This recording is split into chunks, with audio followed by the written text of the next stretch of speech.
पाकिस्तान के खिलाफ तहरीक अदम एतमाद इब्तदाई मरहले में ही नाकाम हो गई। करारदाद के लिए 13 अरकान की हिमायत दरकार है, 11 की हिमायत मिल सकी। तहरीक पेश करने पर हुकूमती रुकन मीर असद बलोच और यार मोहम्मद रिंद में तल्ख कलामी हुई।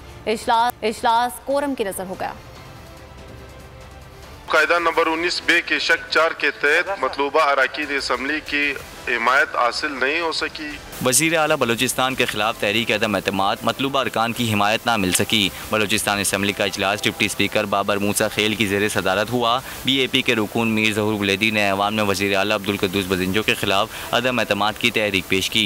करारदाद की कामयाबी के लिए 13 अरकान की हिमायत दरकार थी, जबकि 11 अरकान ने इसकी हिमायत की।